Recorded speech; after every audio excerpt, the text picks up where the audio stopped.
You're now listening to the Something Good Podcast Network. Please press any key to continue. You don't know about the other side of the pyramid? The fifth side? It's called the floor, you dumbass. I just want to make sure he realizes there is a fifth side to the pyramid.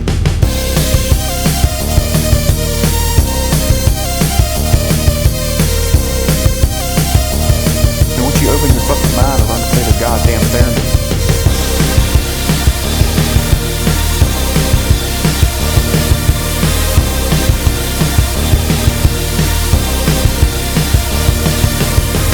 I know all of them, and I believe none of them, which makes me an expert.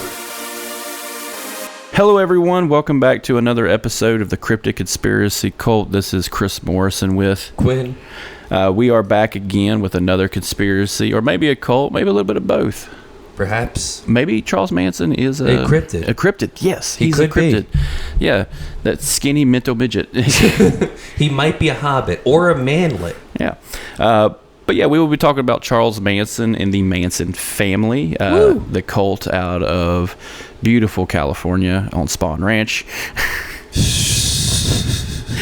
But going into it, let's just get a quick little background about Mr. Manson. Charles Mills Manson, maybe his real name, maybe not. It's kind of debatable, I think. On whoever, we don't really know much about this man. He was born on November 12th in 1934 in Cincinnati, Ohio. Thanks, Ohio, again. It's Cincinnati too. Yep, Cincy-fucking-natty. He was. Maybe we don't know so much about him because Ohio doesn't exist. So listed, he had two wives, one from 1959 to 63, and one from 55 to 58. Candy Stevens was from 59 to 63, and Rosalie Jean Willis was his first wife. He was born to Kathleen Maddox, like I said, in 1934. But going into the Manson family, what other than Helter Skelter, do you remember any stories about Charles Manson before you had read Helter Skelter or anything like that? Well, I mean, I knew about the murders of Sharon Tate, and you were saying, like, off mic, it was some of the heirs to the Folgers? Yes, so I didn't know about that. I knew there were other celebrities. I didn't realize that's who it was. Yeah, so one of Sharon Tate's friends of friends, during the Tate, was called the Tate Massacre, was an heiress to the Folgers fortune. Get the fuck out! Wow. Yeah, it's kind of all over the place a little bit when you think about who all were there, the situation that led up to it, because you also have I believe it's Brian Wilson of the Beach Boys is slightly involved, because him and Manson actually were friends when it came to music. Mm-hmm. He was getting in good with Brian Wilson because Manson originally wanted to start kind of a music career, and he wasn't bad at it, is what got me. He was becoming close friends in order to get signed, is essentially what it was, so Brian Wilson could put in a good word for him. Yeah. But we all know what happened with the Beach Boys. So some of the characters that are involved with this, some of the major players, you have Charles Manson himself. You have Tex Watson from Texas. You have Paul Watkins, Susan Atkins, Patricia Krenwinkel, Linda Kasadian. These just sound like Roman Polanski is involved. J.C. Bring, Abigail Folger, Wyckoff Rowski, and Stephen Parent were the victims. Going from Sharon Tate to, like I said, and her companions, J.C. Bring, Abigail Folger of the Folgers fortune, they were the main victims who kind of suffered the worst brutality of it all. We do know that Sharon Tate was pregnant at the time. Roman Polanski was not in the United States. He's still currently exiled from the United States, technically. For good reasoning. Yeah. And we won't go into that, but, you know, if anybody's in France or Switzerland and happen to see this motherfucker, put him on a plane. We'll be happy to welcome him back. Yeah. This was a home invasion. on the evening of August 8th, 1969. Oh, fuck, that's my brother's birthday, August 8th. That's actually when we dropped the second atomic bomb. No shit. August 8th. Because we talked about that. Yeah. On the night of August 8th, Tex Watson had took Susan Atkins, Linda Kasabian, and Patricia Krenwinkel into the Hollywood Hills in Benedict Canyon, California. And this is where they performed the murders. Now, Charles Manson technically hasn't murdered anyone. Technically. Yeah. There are some issues on, does he deserve the death penalty as a leader of a cult? Or did he actually kill someone and we just don't know about it? I kind of see it in a similar way of like whenever you're going with a RICO case against an organized crime figure, they still get charged for the murders that they order. They may not have committed them themselves, but they gave the idea, the order, the notion, and put forth the motion of committing that murder. I gave you the gun and the bullets, but I didn't tell you to shoot somebody. You took that on your own accord. But I still contributed to that murder. Yeah. I'm not going to go too much into the murders just because it's so well known. And graphic as fuck. Yeah, so part of the Charles Manson cult was the belief in, and keep in mind, this is all information coming from the Vincent Bibliosi book, Helter Skelter. I do have some qualms with that book. There are quite a few of he paints it as Satanic Panic, of course, and it is the biggest like true crime novel of its time. Before that, it was, Truman Capote's. Oh yeah, it was all like noir type of stuff. Yeah. It was, but this was the biggest true crime book, and a lot of on the history aspect of it. It does happen at the tail end of the '60s. It is the end of the free love kind of thing going on. Not long after this, Altamont happens with the Rolling Stones. With the Hells Angels. Yes, and they kill a young black man. Mm-hmm. They stab him to death, I believe. Yep. But it all comes to a head. 1968 had finished out horribly with the death of Martin Luther King and Robert Kennedy. The civil rights movement was kind of at a standstill. Vietnam had just had a troop surge with Lyndon Johnson of, I believe, 500,000 troops. And this was also the beginning of Operation Rolling Thunder, too, the extensive bombing campaign throughout Vietnam.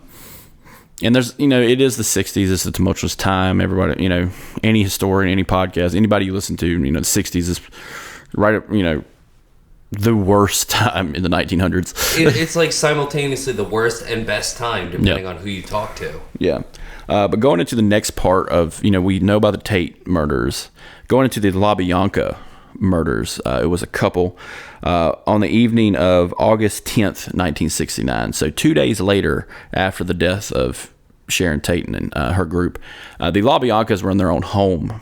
They were an older couple. Lino LaBianca and Rosemary LaBianca. And this is where the actual Charles Manson part comes in. So Manson, Leslie Van Houten, and Clem Grogan went to the drive the following night with Manson to stake out the LaBianca home. It wasn't until later that on the 10th that Atkins, Kasabian, and Manson had pulled up to the house. And Manson's story is, and this was like the first interrogation of Manson in Helter Skelter, was Linda Kasabian was the main pusher on the killing of the LaBiancas. Whether or not that's true is always up for debate, because I don't believe a word that comes out of this motherfucker's mouth. No, of course not.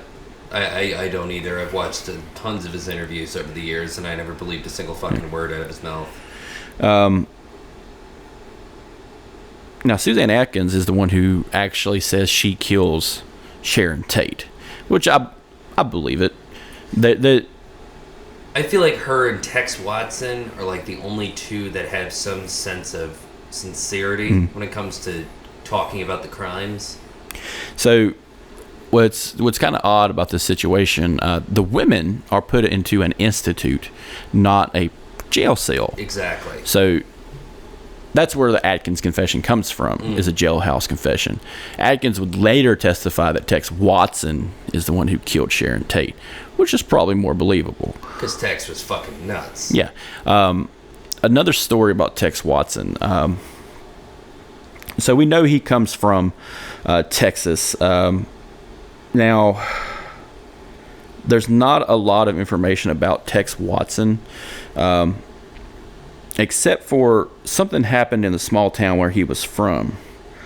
Do you know anything about that? No, I'm not very familiar with the other members of the Manson family. I'm just the namesake, unfortunately. Yeah. So Tex Watson is technically still alive. Yes. Yeah, he's still alive.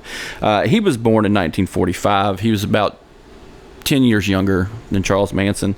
He was born to Elizabeth and Denton Watson. And the town he had come from, when I was doing research on this a few years back, because there was some new information had come forward. The small town that he was from,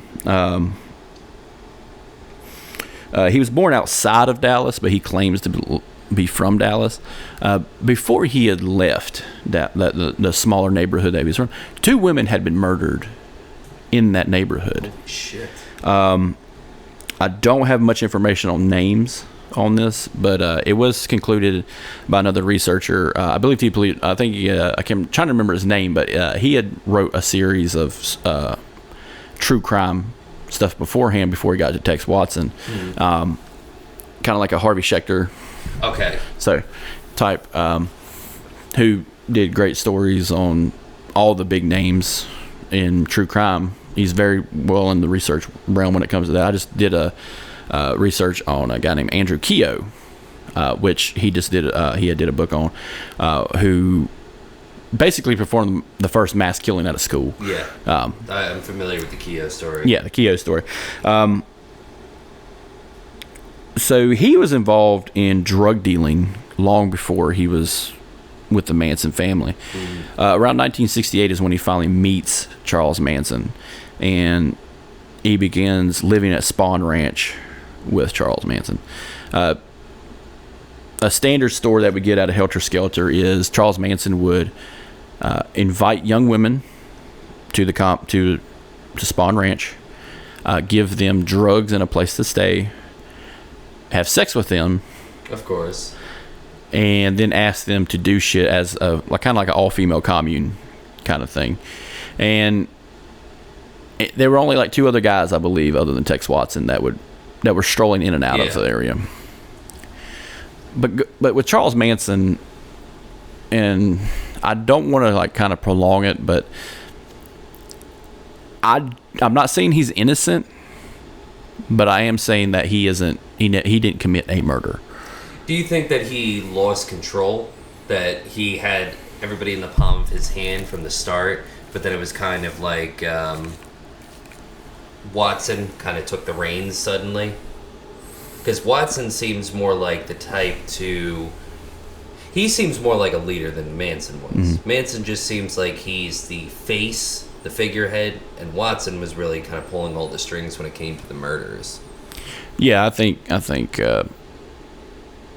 Tex Watson kind of took control of a situation that was going pretty south. Because I think that's how I feel like some law enforcement interpreted it that way too. You know, initially it's like everybody wants to hate Charlie Manson, which of course, you know, he was the guy who brought everybody the fuck together, and he did a lot of fucked up stuff in his own light. But it seems as though, kind of going off of this evidence, that Tex Watson kind of just started shrugging him off and taking this whole thing as his own group, his own family. Because I remember last time I was over here, you were joking with me and saying like, oh yeah, the Manson family, or I should say the Tex Watson family. Yeah. So it seems more reasonable to me that someone like Tex Watson would have taken control of how things were going compared to how Charles Manson was around. I'm not going to say like alpha males or whatever, but like bigger guys. Like he wasn't a, you know, Charles Manson, I think, measured somewhere around 5'5". Very short. Yeah, very short. Non-threatening, unless he had the group with him. Of course. There's a story about this with the music teacher who gets his ear cut off by the Manson family. Oh, yeah. I forgot about that. Yeah, Fuck. so if there was a murder committed, I believe that was the murder Charles Manson probably committed, was the music teacher. I can't think of his name right now, but that would be the only murder I think he would have been complicit in. Yeah, because it seems as though the other ones he was kind of just waiting out in the car, waiting for them to come back. Yeah, so when it comes to like guilt, him and Tex Watson, I believe, would fall under, facilitation of murder to the 100, Oh, easily. which is part of conspiracy to commit murder, which also is part of first degree murder. Because he ate Yeah. it. And another part of that is that the LaBianca's and Sharon Tate's home was robbed as well. So anything about, the law is any type of murder committed in the act of a felony is automatic death penalty. Oh, yeah, especially in the state of California. Yeah. Back then, yeah. In 1968, there were no qualms about murdering people Oh, no. for the state. Hell no. But there were some changes in the guard a little bit when it came to, the death penalty in California, but also across the United States. That's kind of what saved Charles Manson's ass and Tex Watson quite a bit. It actually saved Edmund Kemper's ass, too. Yep. It was like the year before they had changed the death penalty qualifications, and he was grandfathered in. Yeah. And kind of set the scene a little bit what's going on in California in 1968. Ronald Reagan is the governor of California at the time. Yeah. You have the Haight-Ashbury district at an all-time height with, a lot of your hippies coming in and out, a lot of your free love compound kind of bullshit. A lot of guitars, a lot of flowers, a lot of Grateful Dead records. Grateful Dead, yeah. Cherry Garcia, as far as the eye can see. God damn it. It used to be a nice neighborhood. I would have loved to go back in time and just tell Jerry Garcia that he's going to be using the capitalist version of ice cream. Oh, my God. Congratulations, hippie. I just want to be the one long hair to go back and go, get a fucking job, hippie. And another part of this is Spawn Ranch itself, which plays great into the backdrop of this. Do you know anything about Spawn Ranch? Not that much. I know it's near California's Death Valley, but I don't really know the extent of how it operated, day-to-day things, if it was like self-sufficient, like a compound, or what the nature of it really was. Because I always thought that, this is probably going to sound so fucking weird, but I always thought they were living out of some kind of cave out in the middle of the desert at one point. So Spawn Ranch was a movie set. No shit. Yeah, so Spawn Ranch was created back in 1947 as a movie set for Westerns. That's right. Didn't they shoot a few John Wayne movies there? So a lot of stuff they filmed there, Lone Ranger, the old Lone Ranger with Clayton Moore. Yes. Several episodes of Bonanza, and kind of a B-list horror movie called The Creeping Terror. But it is a standard California set. Of course. For like an Old West.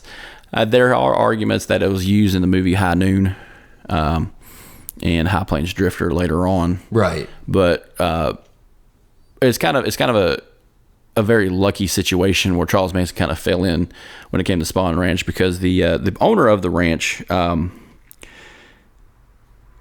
had kind of set him up with Lynette Froman, which is one of the women in the Manson cult, and he kind of kept this guy,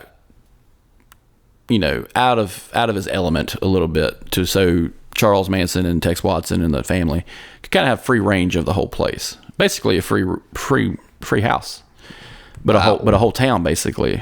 Wow. So George Spahn is the guy who owns the ranch, but Lynette Squeaky Fromm, that was her name, Squeaky Fromm. Huh. Squeaky Fromm would go on to try to assassinate Gerald Ford later on. Are you? Oh shit! Yeah, she was the woman that missed both shots. Yeah, in 1975. Yeah, shooting from the crowd across the street. Yeah, so somehow she was able to maneuver her way out of conviction during the Tate and LaBianca murders, because technically she wasn't too far involved, but it was later on that she tried to kill Gerald Ford and they put her in prison for life. Yeah. Yeah. She is fucking crazy. No shit. I heard quite a bit about her. I was actually watching a video about like the different assassination attempts on presidents over the years. So when it comes to kind of media, there is a really good movie, Once Upon a Time in Hollywood. Of course. That kind of tells this a what if history. What if it didn't happen that way? So Quentin Tarantino, when he made this movie, one of the people he had helping write this movie had made the argument, at the time, Steve McQueen is big in Hollywood at the time. Huge. But he was had just finished the movie Great Escape, I believe. Yep. And fun story about Steve McQueen. He learned how to fight with Bruce Lee. That's right. Yeah. Bruce Lee taught him how to fight. And one of the what if theories is, what if Steve McQueen was there? And this fugly hippie pulled a 22 on him. Instead of having to deal with Mr. Parent, the guy who ended up trying to defend himself and ended up stabbed and shot, what if Steve McQueen was there? Just rips the gun out of the hand. Yeah. I like a good version of this is in Once Upon a Time in Hollywood. They go to when they pull up, they piss off Leonardo DiCaprio's character, who's waving a margarita blender in his face. Get the fuck off my goddamn property, you ugly fucking hippies. And I love that Susan Atkins just kind of loses it and just stays in the car and then drives away, leaving Tex Watson and the other one by herself. Yeah. So it's just 3 hippies that are just like stranded in the fucking Hollywood Hills and end up getting fucking destroyed. Like lit on fire with a flamethrower because Mr. Margarita Man's still not happy. Yeah. The subtlety of just Quentin Tarantino movies where he's just like, yeah, I kept that fucking flamethrower. You goddamn right. Why wouldn't I? I love the Brad Pitt scene with the stuntman. because I forgot about that. Yeah. If anybody's watched this movie, please do, because there's a scene where Brad Pitt's kind of hallucinating, and he ends up seeing Tex Watson, this skeevy-looking hippie with a .22 revolver, who ends up getting his dick bitten off by a fucking Rottweiler. Yep. And then my favorite scene is when he grabs, I think it's Susan Atkins, Yes. And he starts bashing her brains into the fucking rock of the chimney. Kills her outright, yeah. It was brutal. And keep in mind, he's high the whole time. Yep, tripping balls. So he has a great defense. Hey, they broke into his house, though, too, so even if it's California in the 60s, so still got some leeway. I like how just insane that is. And there is kind of a fuck you moment in that movie. They get what's his name? He played Winters in Band of Brothers. Oh, Damian Lewis. Damian Lewis. He's playing Steve McQueen in that movie, and but that's because Damian Lewis looks a lot like Steve McQueen. Yes, he does. But he's talking cash money shit in that movie about Roman Polanski. He's like, you see that piece of shit right there? He's married to her, Sharon Tate. And it's just like, what the fuck happened? Which I love this alternate history of they're just talking about like Roman Polanski and Sharon Tate. Oh my god! Did you ever see any of her movies? What films was she in again? She was in a movie that was semi-popular about pills addiction, and it was Valley of the Dolls. Yes, yeah. I actually did see Valley of the Dolls years ago. So I saw the second one first. Oh, dude! On IFC of all places. Of course, it's IFC, and I'm pretty sure it's a porn. I remember you saying that like last month when I was over here. Yeah, but like Valley of the Dolls 2 is the most surreal fucking movie I think I've ever seen in my life, because I would argue it's a porno just because, but the bad guy at the end of the movie is just a homosexual. They don't make it. That's it. Nothing else. He's just gay. He's gay. He's so gay that he went crazy. That's the whole story. Is there a possible limit? Apparently, wow. Yeah, he went so gay that he tried to murder everyone, and he kills like half the cast. But like, it kind of reminds me of Scream. Scream, but if Ghostface was gay. Yeah, that's why. Hey, why did you kill all these people? I'm a crazy homosexual. Like, that's it. I just was too gay to handle. Yep. Like that's the story. That's the whole goddamn thing. Sounds like a fucking fever dream that some sort of homophobe would have. I would suggest you watch it and kind of gauge your own reaction, because I feel like I need to watch that shit high in order to laugh. Like, wow. So going into like the latter part, and do you know the story of how they caught Charles Manson? How did they catch him? So they catch him in Spawn Ranch. He's hiding in a cabinet in a bathroom. Okay, he's probably smaller than fucking 5'5". Let's be honest. Yeah, so he's fitting. He's inside a cabinet, and the guy noticed there's hair coming out of the door. And they kick. So there's two different stories of this. They drug him out by his hair. He's kicking and screaming, saying he didn't do nothing. Another version of this, and this is mainly from the Helter Skelter novel, was he tried to attack police. Nice. So you can kind of see where I'm coming from when it comes to the Helter Skelter book. They held his forehead. Yeah, they held his head while he's just swinging and then wildly. Just kicking him in the nuts. Yeah, just kicking the shit. He'll go down. Don't worry. Of all the things that accidentally kill a suspect, I don't think the world would have missed this suspect. Probably not. No. Yeah. And I love some of the people that have portrayed Charles Manson in television and movies. Yeah. Have you seen the show Justified? I've seen bits and pieces. I'm trying to recall the Manson character in that. So there was in Justified in season 2, you had the three brothers. One was a cop, one was a giant idiot, and one had a limp. Yes. The guy who had the limp played Charles Manson, and he did a fucking fantastic job. No shit. Yeah. In the movie Helter Skelter, it was a made-for-TV movie. They did make a actual. So get this shit. So the trial happens. Okay, 71, 72. He's found guilty of the Tate and LaBianca murders. Of course.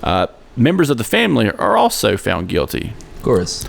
Eventually, they just get sentenced to death because that's the appropriate response. Mm-hmm. But they end up getting life because of the death penalty situation. The book Helter Skelter comes out. Well, they make a made-for-TV movie about it. It riles up a dude. It riles up a couple dudes in prison, where they tried to light his cell on fire. Fair enough. For what he did. Fair enough. And it's still kind of, keep in mind, he hasn't technically killed anyone. Technically. Yeah. But he had a hand in it. Yeah. So. It's kind of like, it's one of those things where I see what they're thinking of, because if those people didn't meet Manson, they would have been pieces of shit in their own light. Like, they would have gotten caught up in shit. Like, Tex Watson's a great example. He would have gotten caught up in drugs, probably would have done drug trafficking, selling them. Probably would have bumped off a couple of guys, keep his shit going, or he would have himself probably would have gotten killed, but it wouldn't have gotten to the magnitude of the Tate murders. Yeah, so on April 22nd, 1971, he's charged with he's found guilty of the 7 counts of first-degree murder. Mr. and Mrs. LaBianca, that's 2. Yep. And the other 5 at the Tate residence. Now, he is resentenced again in 1972 with the death penalty situation to life in prison, with the possibility of parole. That's just a slap to the face, I feel like. So we're going to give you hope. His initial death sentence was actually modified to 1977. It wasn't until later on that it was then repealed again, and because they can't try someone again to double get a new jeopardy. sentence, but there's also habeas corpus that's involved, and double jeopardy. So wow, they couldn't technically charge him again with the same murders. He did have his first parole hearing in 1978.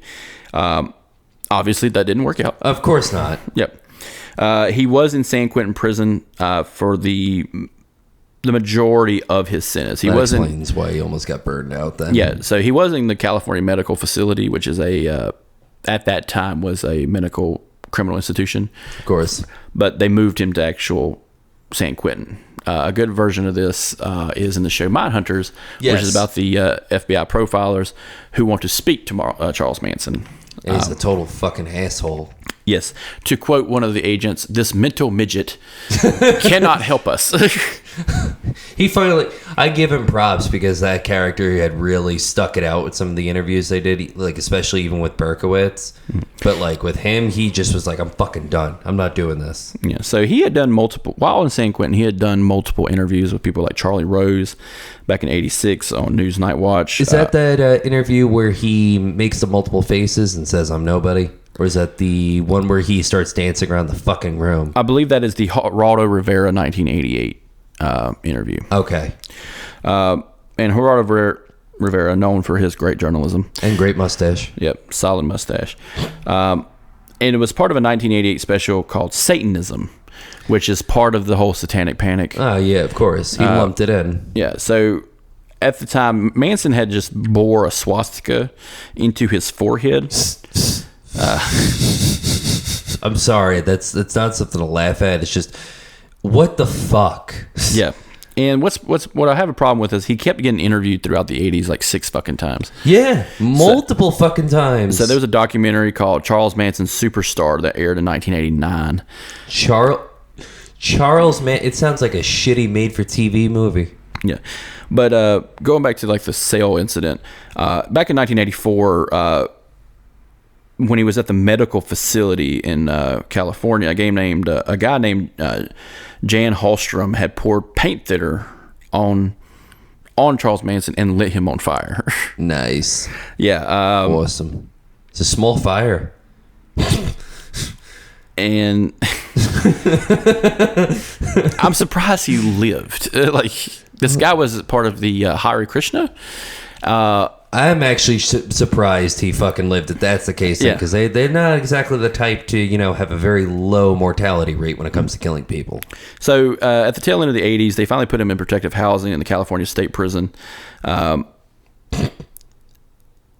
so they moved I love how it took him this long. They kept bouncing in between the California Medical Facility, San Quentin, Pelican Bay. They were trying to fucking kill him in prison. That's all the justice system is trying to do in California. Is like, we're trying to find the worst prison to put this fucker in so he will die. So he ended up doing another interview with MSNBC in 2007. That's the one where he kind of gets fucking unruly a little bit, where he just goes ape shit. Yeah. Yeah. So that one, they only had what they called 7 minutes of actual available footage because the rest is just anti-Semitic rants. Probably things like the Beatles. Well, yeah, considering that somebody has a swastika carved into their forehead, I expect no less. Yeah. And so he died in 2017 around November 19th. And he actually there is one individual that was claiming his estate. I know there was a whole fight for it though for a while. Yeah, so it was a woman he had, I guess, was in contact with. Of course. And she had claimed the rights to his remains, which in a more macabre storyline of this, she probably could have sailed off parts of his body. Oh yeah, made tons of money. You kidding me? Because technically that's not illegal. It's a misdemeanor to mishandle a dead body. But if you keep it preserved and you sell the preserved pieces of said body, it's not a felony.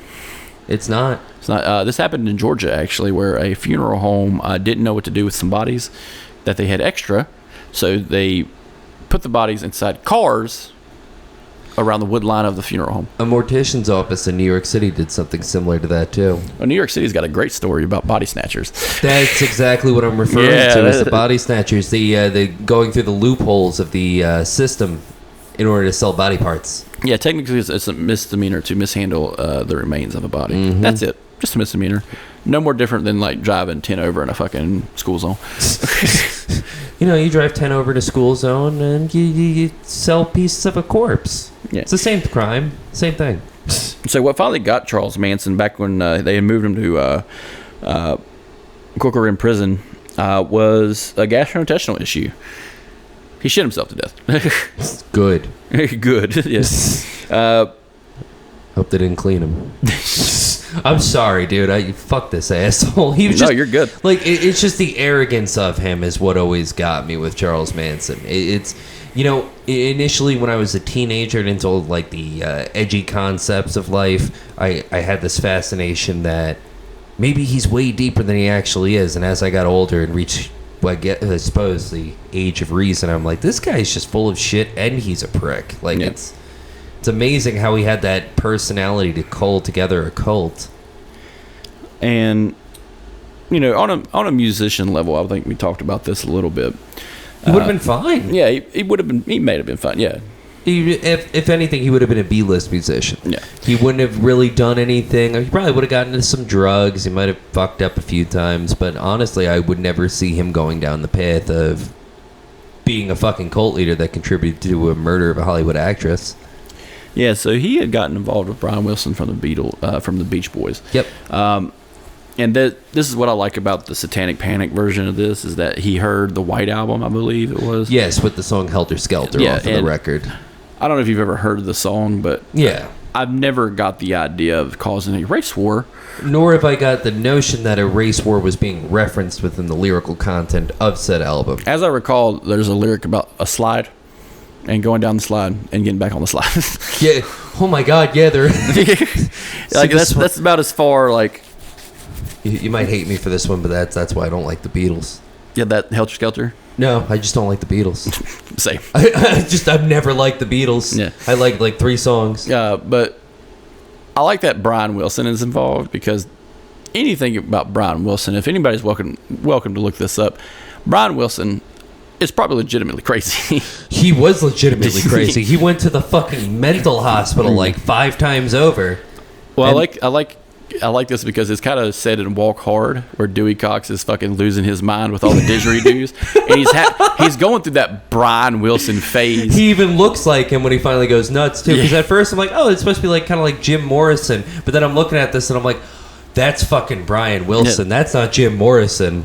I need 10,000 didgeridoos. The extended like orchestra where they don't even understand what they're writing anymore. Yeah.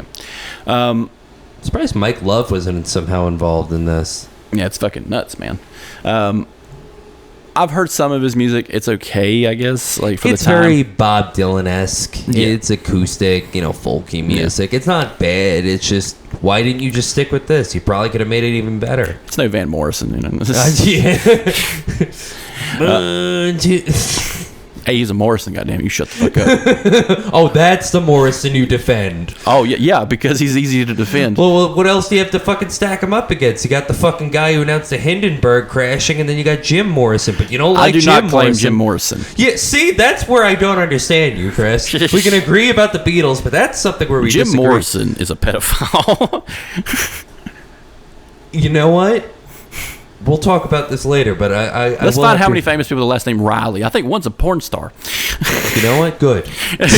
They're doing what they love and loving who they do. Yeah. Maybe not so much. I'm gonna find some like deep dark fucking German guy with the last name Riley who's from Buenos Aires. I have no affiliation with that. Yeah, I have no affiliation with Germans who live in Buenos Aires. That's on another podcast about Nazis in Argentina. Nazis in Argentina. That's the name of it too. Nazis in Argentina. In Argentina. That would be like a cool like concept album name. Nazis in Argentina. It wouldn't sell, but hell, it would be cool. Stone Temple Pilots probably have that album somewhere. Just somewhere. Some concept album. Oh my fucking God. Working with some weirdo like Beck and Prince.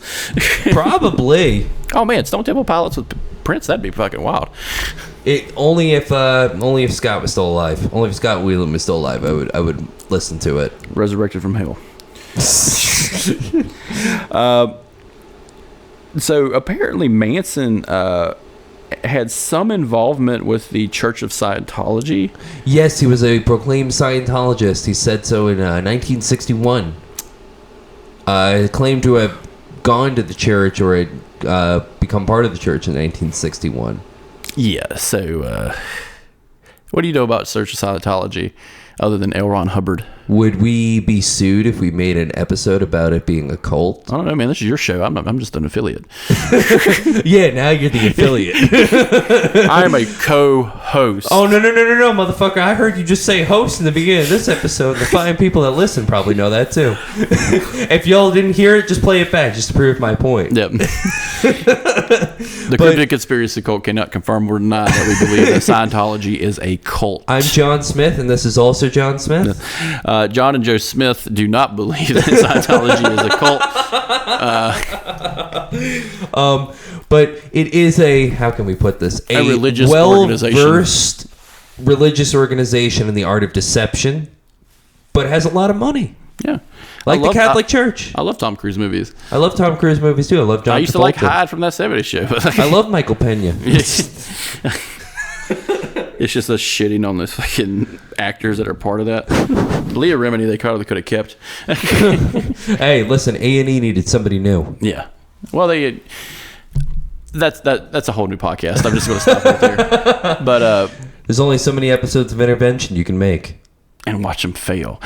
Oh my God, you're such a sadistic bastard. That's just me, man. It keeps my mind right. It keeps me right. It keeps me from reminding myself, maybe my life ain't that fucked. So, you wanted to like his later life, right before he died, about 3 years before he died in 2014, he had met a woman named Elaine Burton, the one he had obtained a marriage license with.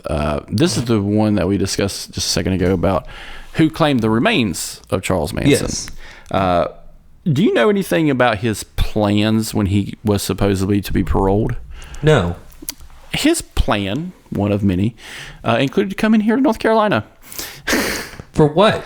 There is a stretch of land in North Carolina, not far from my hometown, called Love Valley, North Carolina. I'm very familiar with Love Valley. Love Valley. That's where his plan was to go. And just start all over? And start all over. Start his life over in Love Valley. Because Love Valley reminded him of Spawn Ranch. Oh, no. Oh, yes. Oh, no. Another fun fact about North Carolina, a lot of the former Manson family have moved here during the mid-'70s. Get the fuck out of After here. Squeaky Fromm tried to shoot a fucking president. Ooh, shit's a little hot. We better go. Yeah, she's crazy. Her name's Squeaky. Her name's Squeaky and she can't shoot for shit. Can't shoot for shit. And this guy would be on the ground like 95% of the time. Yeah, for Gerald the Turtle Ford. He didn't even rush back inside. He slowly crept it back into the hotel. I fell on my back. I'm sure you did, Gerald. What were you, walking down 2 steps? Goddamn Episcopalians. Maybe if you were a Catholic, you'd probably get assassinated like a real man. So Charles Manson kind of realized that Elaine Burton was trying to scam him when he realized that this was a ploy to basically get to his estate, which the Charles Manson estate kind of falters after David Berkowitz. This is where it ties into the Son of Sam. There's a thing called the Son of Sam law, where someone who commits an act of murder or terrorism cannot profit on that crime while they're incarcerated. This is why we get so many true crime novels that are not written by the people who did the act. And if they are, that's why you also have a lot of like the ex-mob and cartel guys that start up all these YouTube channels, shows, do seminars because they're out of prison. Yeah. They can. Yeah. They can write books too. So part of this marriage he was, about to do before he canceled last minute was she had every intensive purposes with another man named Craig Hammond to parade his body after he had died across the country like an attraction, much like Weekend at Bernie's type of thing. More of like the dead body of Lincoln kind of attraction. Oh, see, I was thinking like they were going to put him in the front seat, sunglasses, use him to get into the carpool lane. Yeah, not so much a puppet, but more of like what people used to do back in the day when famous people died. They would parade them around. Death masks and stuff are made and shit like that. Oh, okay, I see what you mean. Same with John Dillinger, Pretty Boy Floyd. They even did some for Lenin and Stalin too. Yeah. I'm just thinking of John Lennon. But now I'm seeing an image of, instead of John Lennon, it's Vladimir Lenin. It's like, I think we got the wrong Lennon. just Mark David Chapman. Let me touch your face. Is it bad that I always I keep fucking up him and the guy who shot Reagan? I always think they're the same person. I don't know why. I just feel like he kept trying to get Jodie Foster to notice. Yeah. Yeah. John Hinckley is the only assassin who failed and didn't get 3 names out of it. No, you know what? You're 100% right. Yeah. You are 100% right. That's not John J. Hinckley. It's just John Hinckley. It was the 2-name thing. He should have known he was going to fail. Yeah, he didn't have a catchy name. You gotta have a catchy name, like John Wilkes Booth. John Hinckley to me sounds like a producer name that you would find on like 16 Candles. You know, the like 16 Candles, John Hughes. Like John Hughes, John Hinckley. Couldn't you see it? Yeah. Like directed by John Hughes, executive producer John Hinckley. Jodie Foster, call me. Wild story about that'll be another episode, but John Hinckley and Jodie Foster, wild fucking very story. fucking crazy story. Yeah. And he became Travis fucking Bickle. Yeah, and Anthony Hopkins is kind of involved. It's kind of a wild story. Damn. There's a reason like Jodie Foster's scared all the time. Well, I knew about the whole filming in regards to Silence of the Lambs. Like, she didn't see him at all during filming. Yeah.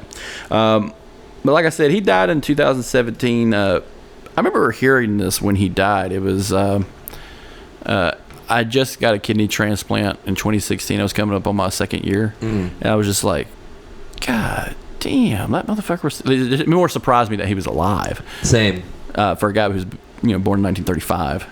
83, right? Yeah. 83 years old. Yeah. And somehow this kind of the news kind of broke in a weird fashion. I don't know if you know how the news break work on it. The California prison didn't report his death till a day later. Yeah, that's what I heard about. But it came out in a Florida affiliate the same day that he died. So somehow people in Florida, the News Corporation of Florida, had said, "Oh, Charles Manson had died," and then the prison's like a day later, he died. Well, that doesn't surprise me considering the correspondence they would have to have with people like Ted Bundy, Kemper, with serial killers over the years that had frequented both states. Because for some reason, a lot of killers, whenever they're traveling, like Bundy for a great example, they love going to California and Florida. Well, or they tend to run in similar circles. There's gangs in Florida that'll exist in California. There's a lot of stuff that ties them together, East and West Coast. Yeah, and what's weird about the serial killer aspect, when we think about crime, we're big gangster mafia guys. We talk about stuff like that. And can you imagine? Let's say the guy that was helping with The Godfather. What's his name? Are you talking about the actual mob guy? Yeah. Joe Colombo, the head of the Colombo family. That movie's being made. Joe Colombo, here's some stories about some serial killer run around. Can you imagine if they ran up on one of these motherfuckers? Well, how surreal that would have been. Fucking when Berkowitz was going around, the mob guys actually were out looking for him at one point. They had a couple of guys from the Gambinos and the Genovese family out looking for him to try to kill him. But this idea is like, we've talked about this before, about serial killers, coming across other serial killers. Bumping into each other on the street. Oh, I'm killing here. What are you doing?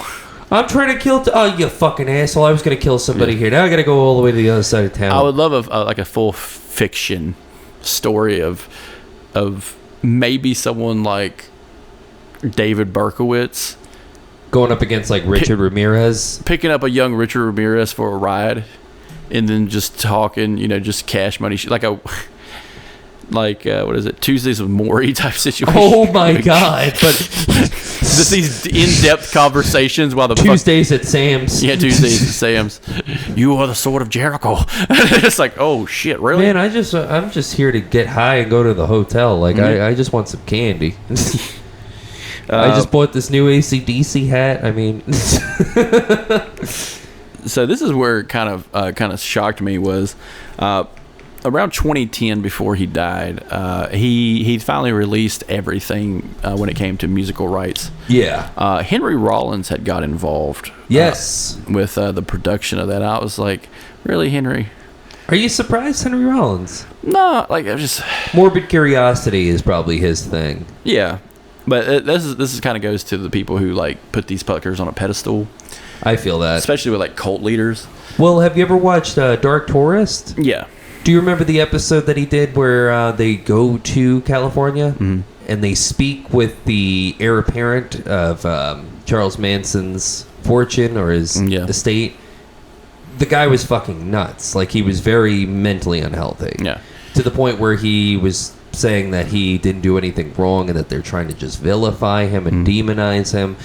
And he had talked to Charlie for only, I think it was a period of maybe about 5-6 years. Yeah.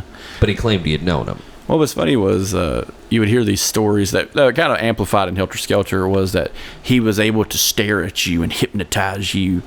And like immediately, I'm just like, bull fucking shit. How fucking stupid can you be to have that try to hypnotize you? Yeah, but like I can understand under the effects of, you know, microdosing fucking some type of hallucinogenic like psilocybin or LSD.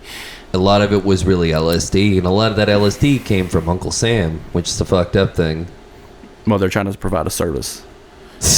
We're serving the community. Normally we're protecting, but today we're serving. Yeah, we're serving.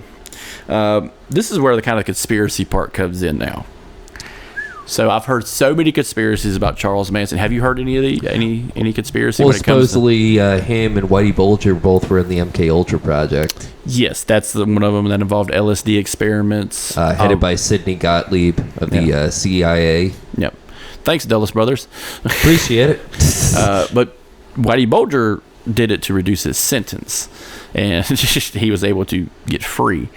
I'll bet fucking insane. Another version of this involves Dr. Friedman. No. The famous lobotomist. No. The same guy who popped a Kennedy. There was a conspiracy that when Charles Manson was a young man, this is a conspiracy, this is conjecture, was to help with some of his criminality. Dr. Friedman had made a personal visit to help this young man. Oh my God. And it is believed it is a botched lobotomy that made him unhinged. Yeah. And I love that theory because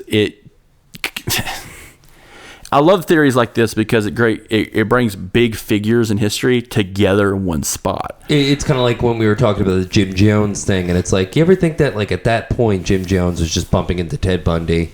Yeah, like, what's up, man? Ah, man, I'm just looking for a good time. Should come on down to the People's Temple. Yeah, it's rocking. We got the best drinks in the house. Best drinks, best band. Yeah. Oh, man. And the praise is always on point. God, can you imagine if Jim Jones didn't die and just moved to Texas and hooked up with David Koresh? The jam band, the fucking jam, the cult jam band. It'd put L. Ron Hubbard's funk band to shame. L. Ron Hubbard would probably end up burning down the Waco compound. Burning down the house. I did it better, assholes. Yeah.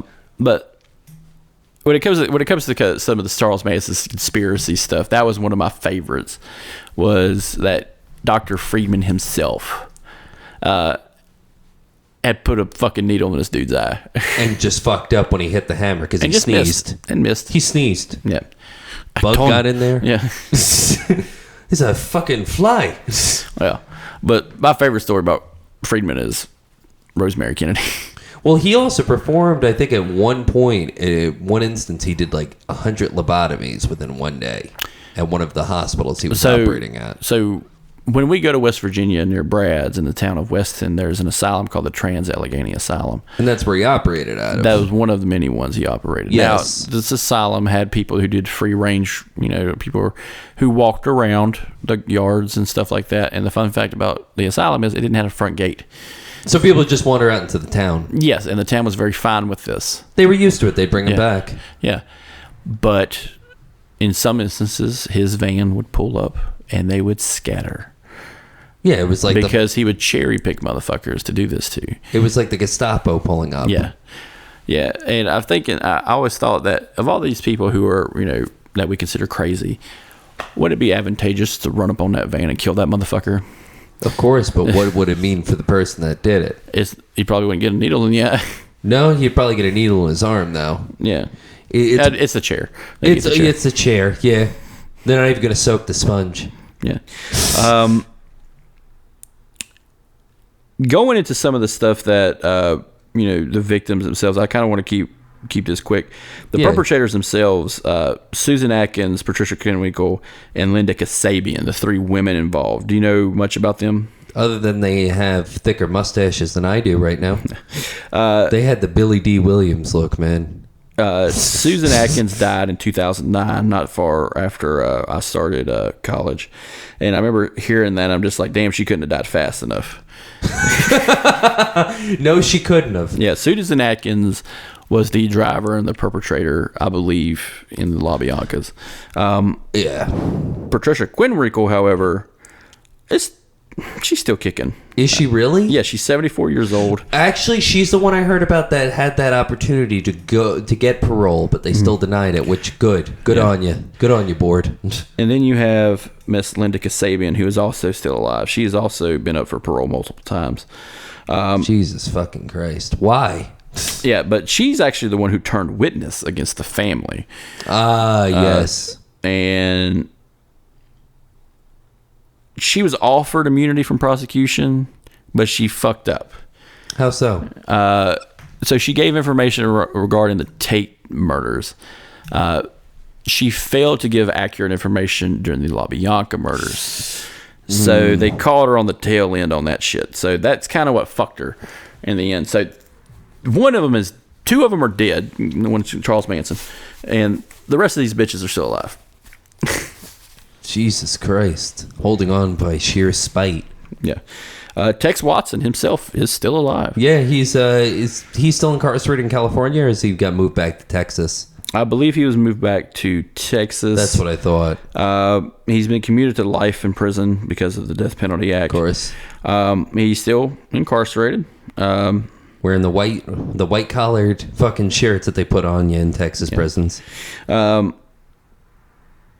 He's part of actually a prisoner outreach system online because he converted to Christianity in 1975. Yeah. So you know how that works. Oh, yeah, of course. Forgive and forget Christians. That's what Dahmer did. Another woman involved in this was Leslie Van Houten. She's still incarcerated. Keep in mind, these people are all in their 70s. Yeah, late 70s at that, too. Yeah. And we had joked, recently Jerry Lee Lewis had passed. And we had talked about him on our Something Good For You, if you check that out. And we had talked about older people who die and older people who keep going. For example, all members of KISS are still alive. They're in their 70s. Yep. Jerry Lee Lewis was up there. He passed away.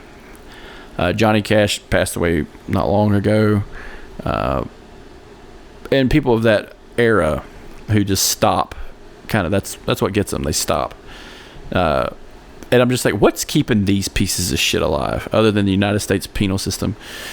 I wonder that same thing too. And part of me feels like they might have access to shit. I mean, Edmund Kemper's still alive. Well, he did. Part of his incarceration was he did audiobooks. And he also turned himself in. Yeah. And he was also very good friends with the cops. Yeah. So the cops didn't believe him at first because they're like, Ed, what the fuck are you saying? Kind of the same situation with Mark Chopper Reed out of Australia. Yes. Hey, I killed that child molester. Whatever. Chopper, get the fuck out of here. Yeah, we don't need this shit. All right, fine. I'll kill some more too. I don't give a shit.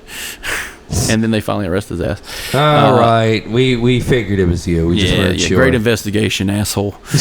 Took you fucking long enough. But with Helter Skelter, I remember reading that when I was in 8th grade. I got it from the public library, and they had multiple copies. But I'm shocked they had that. Yeah. And I remember reading, it was the first true crime book I had really read from the perspective of a cop. And I didn't have any problem with it until I got older, when I started, stories about conspiracies and stuff like that.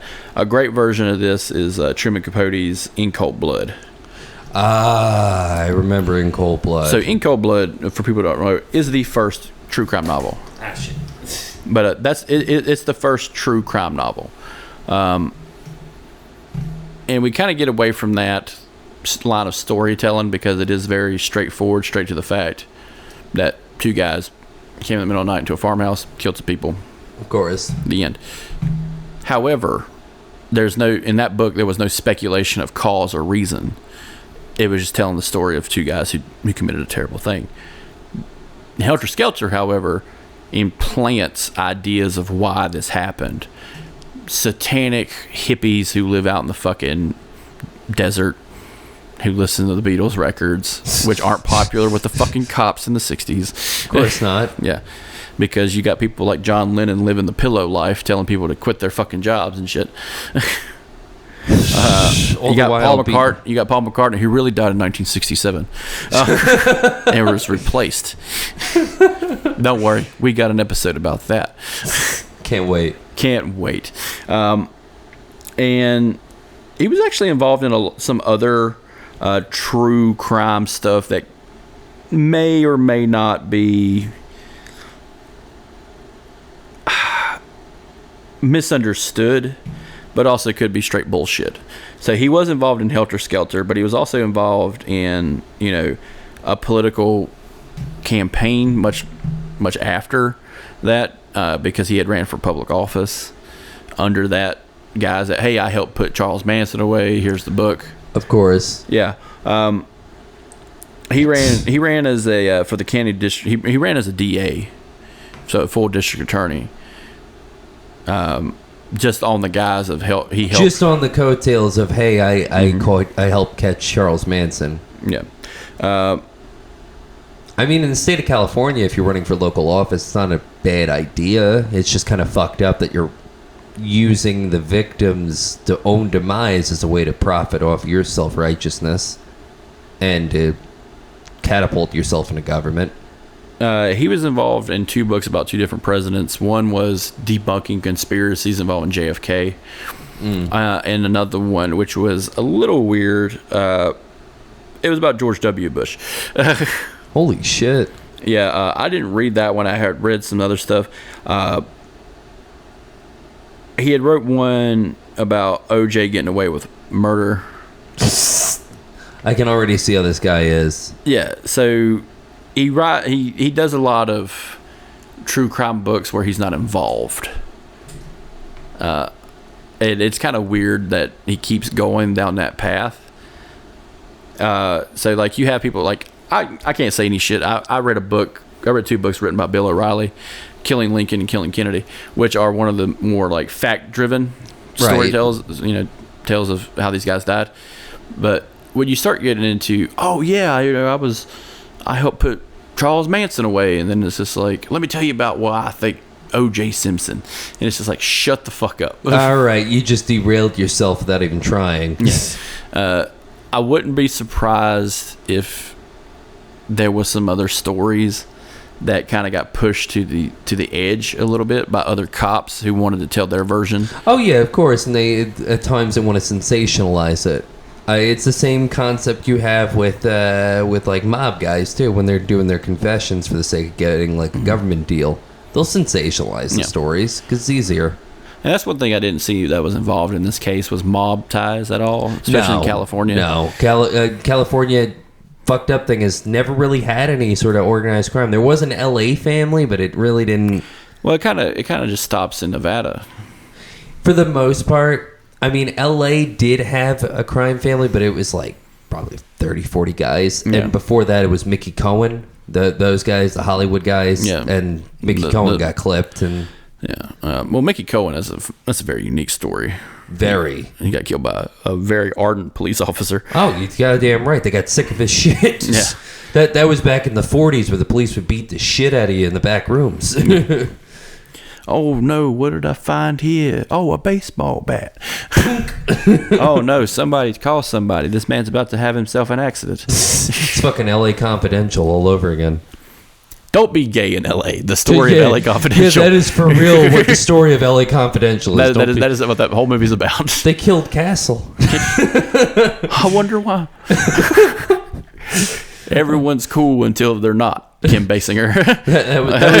that was literally that phrase right there was that scene with fucking Kevin Spacey and James Cromwell where he's just talking to him and telling him exactly what happened. All of a sudden you hear the gunshot and he's, oh, fuck. Knowing what you know now about Kevin Spacey, how surreal is that movie now? It's kind of ironic. He's just looking for, it was like that episode of Dexter where they're trying to find the Miami Strangler. Yeah. Oh, no. I gotta find him. Who the hell could he be? I don't know. I think he's this cop over here. You gotta find all different ways to throw. It's like the fucking LA arsonist that it was a fucking fire investigator that kept throwing the cops off of trying to find himself. Well, it's kind of like the guy who the guy in Chicago who was like a mob arsonist. Yeah, his son ended up becoming a famous comedian. Yep, and appeared on Drunk History. He burned down buildings in Chicago. Nick Offerman was supposed to be playing his dad, and he went in witness protection. Yeah. Which I was like, that's really fucking sad, but that's so cool at the same time. Nick Offerman playing shit like that is hilarious. Well, since there was another conspiracy theory, I'm sure you're familiar with the story of Mississippi burning. Since we're just on the mob thing, I'll stop after this. But there's a book that you would like. It's called The FBI and the Grim Reaper. It's a story about Greg Scarpa. And Greg Scarpa's nickname was the Grim Reaper. He was a capo in the Colombo crime family. Notorious fucking hitman, like call him that for obvious reasons. Yeah. Iceman was probably taken. Oh, Iceman also that's a whole nother can of worms. But he apparently was the FBI's one of their top informants, confidential informants. They paid him, I think, anywhere from $2 to $10,000 for any piece of information. Yeah. He could still carry out murders. He could still commit crimes just as long as they don't see him. His FBI handler would pay him. Supposedly, the conspiracy is during the Mississippi burning thing when those civil rights leaders went missing, is that they didn't send down anybody from the Washington office to go down and interview the Klansmen. They sent down Greg Scarpa. So, a couple of different eyewitness accounts. When they kidnapped one of the Klansmen that they believed that had an involvement in it, to scare him. Stories vary that they either brought him to a shed where there were two guards outside with a gun, or the one I like is that there was nobody outside and he was just getting dragged to this fucking shed in the middle of the woods. Yeah. And they put him inside. Greg Scarpa comes in. He starts talking to him and trying to get the information out of him. He won't tell him, so he starts beating the shit out of him. Guy still won't talk. So then he takes a gun, a revolver, not loaded, loads 6 bullets into it, so it's kind of overkill in this case, but he puts it in his mouth and he says, "You're going to tell me everything I want to know and need to know, or I'm going to blow your fucking head off." The guy ended up just crying and cracked. Supposedly, Greg Scarpa was the guy they sent down during that whole case. So, have you seen Mississippi Burning? Yes. So, fun fact, the guy from Saw's in that movie. Yes, he is. I believe he's the one who's probably Scarpa. That's definitely who because he's it's like, hey, we got a of. guy down here who specializes in interrogation, and it's just like he looks a little out of place. Yes, it is because he's from New York City. And let us just hunt a hick down, basically, and like let's hamstring him. Let's see what he does. And I could see that same tactic being used around this time, especially in California. Oh, yeah. Where you just hamstring some fucking hippie to get some answers. But 9 times out of 10, especially it's the 1960s, it's pre-internet, pre-all that. People are going to be running in the same circles. They're going to know something about somebody because word travels fast. And back then, it may not have traveled as fast as it does in, well, that's the great thing about, like, when we talk about this stuff is, what's going on in history, what people are involved. Precisely. We had talked about the Chicago 7 a while ago. Yes. And how that was a shit show. Well, that's going on at the same time as Charles Manson is killing these people.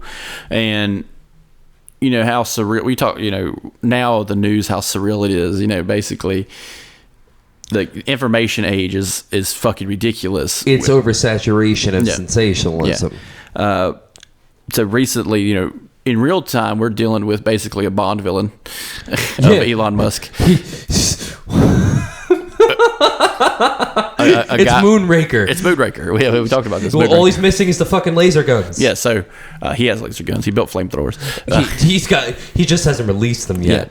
Yeah. But we talk about current events. Can you imagine what are the current events going on in 1969 as America? While it comes out the dog days of fucking summer, in August, some hippies went into the Hollywood Hills and killed these people.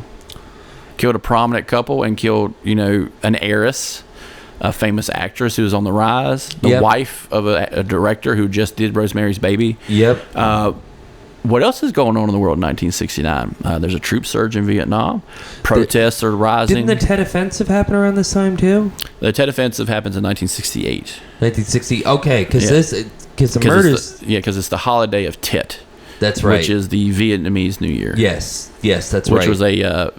Which was a ceasefire that ended terribly. There was no ceasefire as far as the North was concerned. Yeah.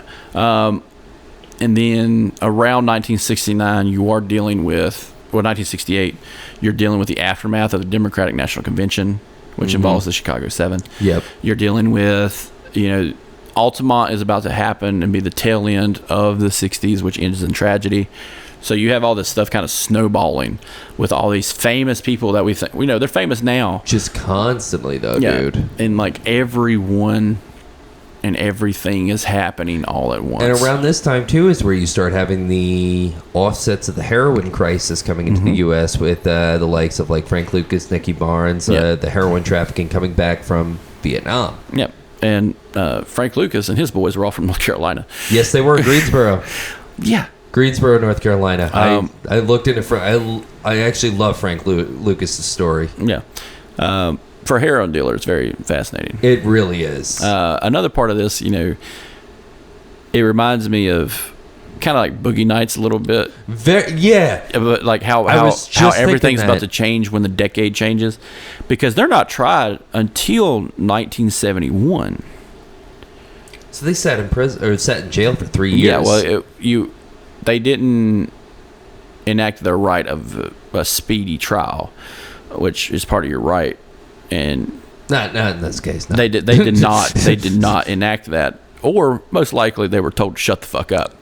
Shut the fuck. You lost your rights. Yeah, yeah. And you got to think about another part of this. This is the beginning of cult culture. At the tail end of the 60s, you do have the free love movement going downhill, but the rise of spiritualism in a more alternative form.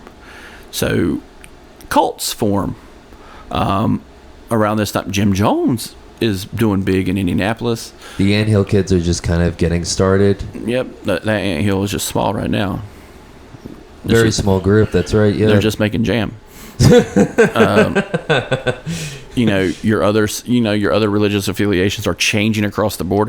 In 1969, the Southern Baptist Conference changes their fucking political views. Yes, to a whole new extreme, completely different. All because of Martin Luther King. The Catholic leadership in the United States is changing of guard, changing of hands. Your parties are changing. Republican, conservatives. Dixiecrats are starting to go out the door. Dixiecrats are becoming Republicans. Yes. And then you have, kind of a crisis when it comes to embargoes and stuff like that, because also in 1969 you have the first issues with OPEC, the first issues with Saudi Arabia, which snowballed in 1976. With the rising gas prices because of the embargoes. Yeah. Because we're going to run out of gas, man. It's 1975. We're going to run out of gas. Why don't we just run it on peanut oil? He had to give up his farm. Oh, hell no. That's what it's going to take? No. This isn't worth it, Rosalind. This isn't worth it. This isn't worth it. God damn it, Jimmy. Just sign the fucking paper. I like how we just keep making fun of Jimmy Carter. His spirit is great conspiracy of Jimmy Carter is he is the Illuminati. Ronald Reagan didn't die of old age. He killed him with jelly beans. He's just put the pillow over his face and shoved jelly beans down his throat. Wake up, Ronnie. Wake up, Ronnie. Remember me? You son of a bitch. It could have been Jimmy Carter's Star Wars. It could have been Jimmy Carter's Star Wars.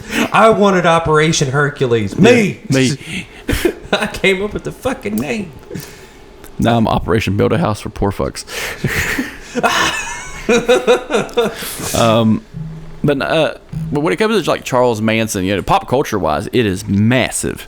There is so much involvement with everything in it. Yeah, and that's kind of I something. feel like it also, in a way, inadvertently kind of uncovered the dirty underbelly that existed in Hollywood at this time. Because up until this point, you never really heard much about the fucked up stuff that happened, with Judy Garland's, the Marilyn Monroe's, the countless other actresses that were all put through Hollywood. Well, I think it's because it's the rise of independent information. Exactly.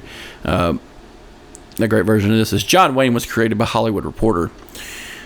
Have you heard the story? No. So John Wayne technically didn't exist until someone wrote about him in a fucking paper, and kind of facilitated his rise, because the real John Wayne, the man John Wayne, is a draft dodging piece of shit.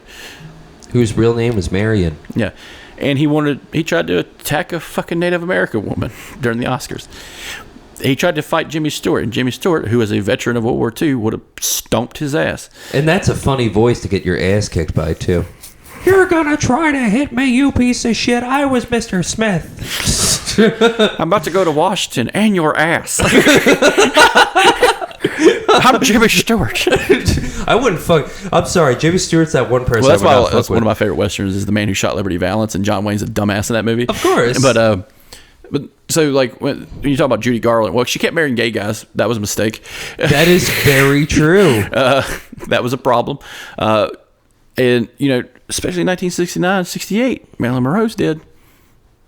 Elvis dies much in the early 70s. Next going in, Janis Joplin, Jimi Hendrix, Jim Morrison, all gone, all out gone, the door, all done.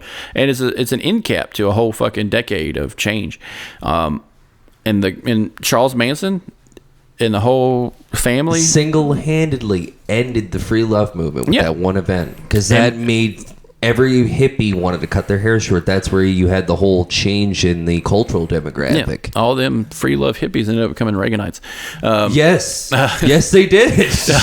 That's fucked, but you're not wrong, bro. Those boomers, man, who had it made. Fucking assholes. The world doesn't owe you a living, but it does owe me one. Yeah. Well, it goes to stuff that me and you talked about, rules for thee, but not for me. Yeah. That is 100% yes. I don't want to break down the cultural aspect of boomers. No. We could do this all night. But hey, I got energy drinks. I got some of that Reagan era Coke.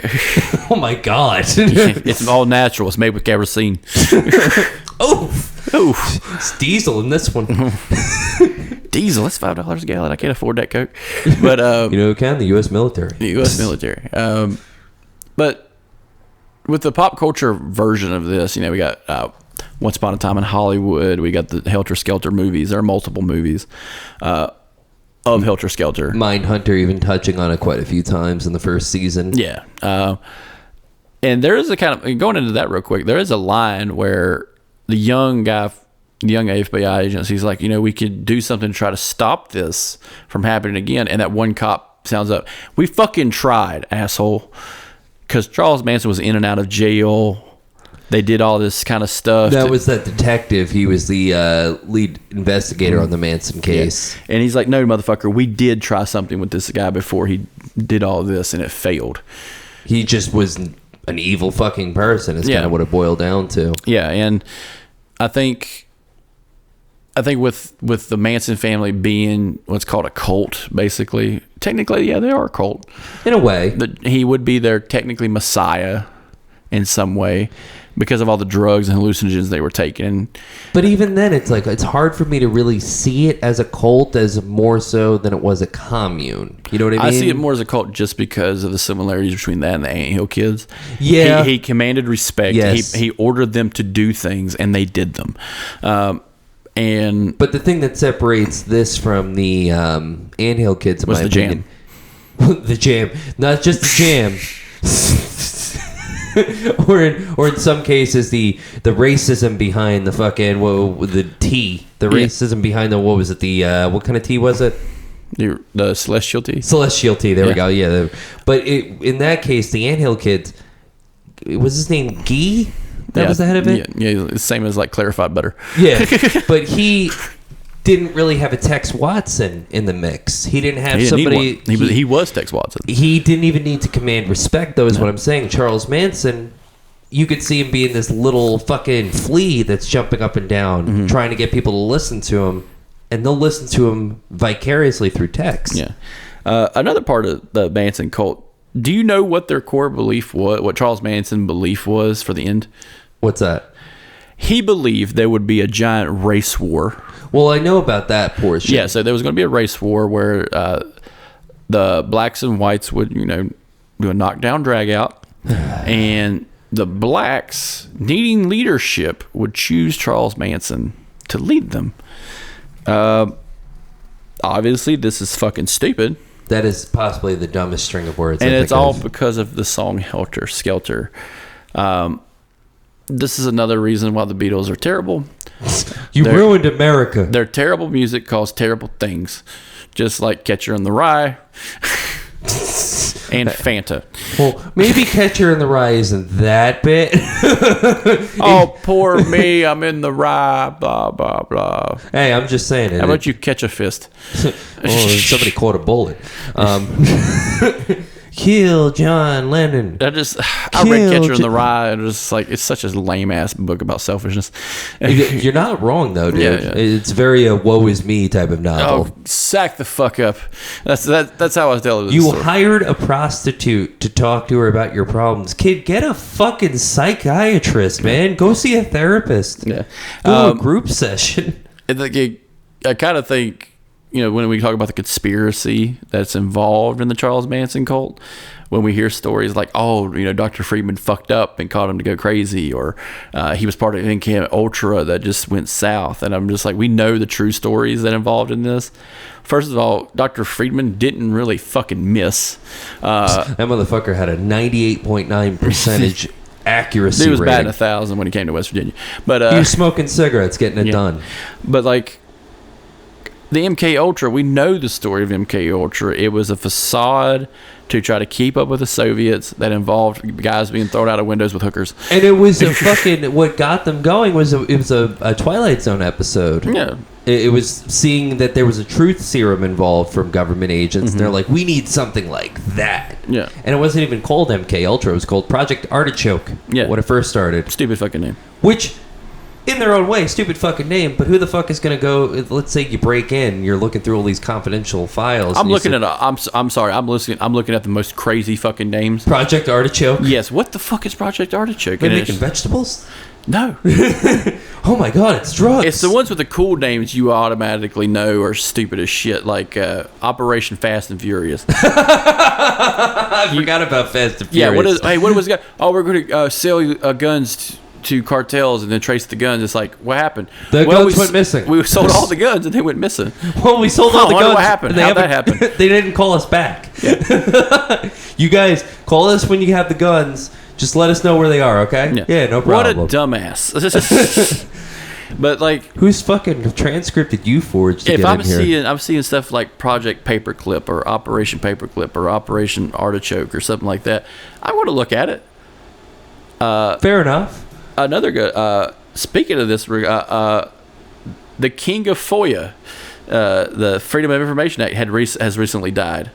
The guy who created the longest private running collection of FBI files has recently died. Lazar, not Bob Lazar, another one.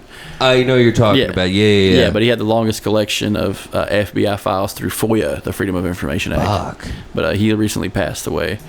It was a conspiracy. He was killed. He was killed by Bill Clinton. Did Bill Clinton act like Bill Clinton himself, or himself? Just himself. Okay, damn. He needs something to do. Old Dirty Bill's still getting his hands dirty. Yeah, old Dirty Bill. Fuck yeah. Why do I hear a saxophone? just 86s him with the fucking hanger for the Arsenio Hall's like, play that shit, bro. But yeah, that's Charles Manson in a nutshell. Sorry, I just hear Bill Clinton playing fucking Baker Street as he's killing this guy. No, I could see the funniest conspiracy about Bill Clinton I could see is that he's just a normal person. That would be the biggest conspiracy, that Bill Clinton isn't part of some Bilderberg fucking Has nothing to do with fucking it. Just completely cult, just he's just been a regular person this whole fucking time. only thing that's kind of unique is that he likes to play the saxophone. That's it. And he never forgets a bitch. Nope. No, he does not. No, he does not. not. He does not. Yeah. Bill Clinton never forgets a bitch. Damn, Bill. Damn, Bill. Yeah. That's why they put them on the $3 bill. It's Ill Clinton. It's Ill Clinton. Yep. He's got a license to ill. Just like Kim Jong-il. Which will be probably another, that'll probably be one of our next episodes, the story of North Korea. That's going to be awesome. Oh, my God. North Korea, best Korea. We have one burger stand. Best burger. Best burger.